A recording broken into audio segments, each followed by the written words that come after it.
Another featured orchid video today.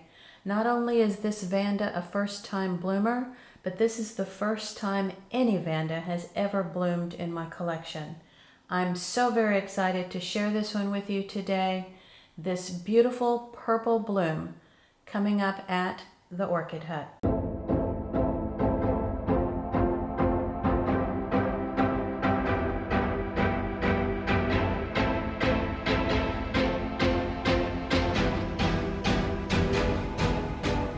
Welcome back to the Orchid Hut. My name is Dana, and this is a featured orchid video for this first time bloomer in my collection. So let's go ahead and get the name out of the way first.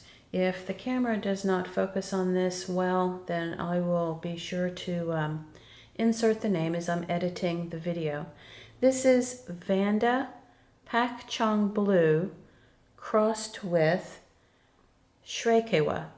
Now, I'm not exactly certain that I'm pronouncing that last Vanda name correctly, but for the purposes of this video, I will be saying Srakaew. All right, so let's have a look first at these two parent orchids, just sort of for comparison. Pakchong Blue is a slightly more blue Vanda for certain. And when you look at the picture of this particular parent bloom, it's more of a purple background with white spots.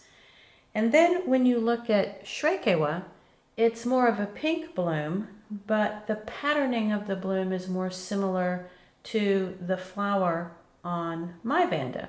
It has the coloration as the spots with more of a white background. So you can almost see how these two Vandas were crossed and the bloom that cross produced. You can almost sort of see it in the bloom for my Vanda. Now, when I purchased this orchid about, 4 or 5 years ago now, it of course was much smaller, and it has grown really well for a Vanda, but it was much smaller and it was not blooming size at the time, so I've been waiting this handful of years for it to be a large enough Vanda to bloom. But when I purchased it, I'm not exactly certain that any of the plants from this cross had bloomed yet.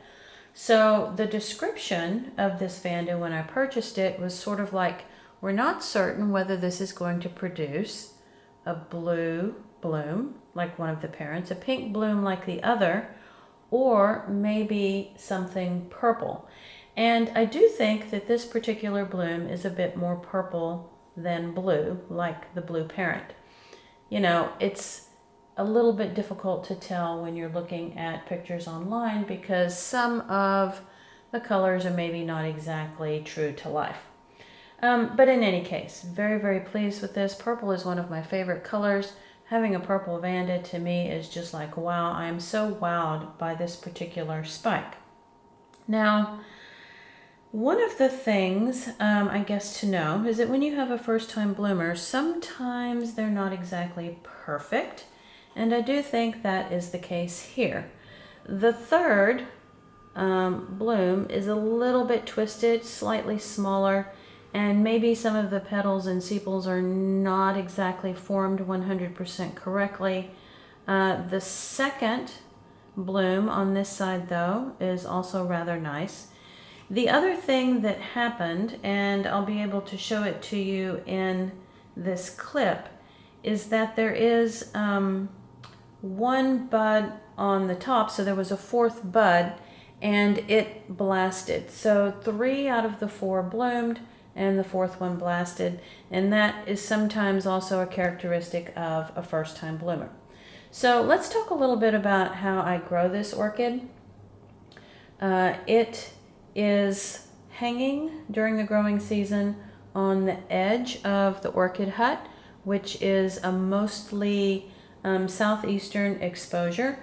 So it gets very bright light for most of the day.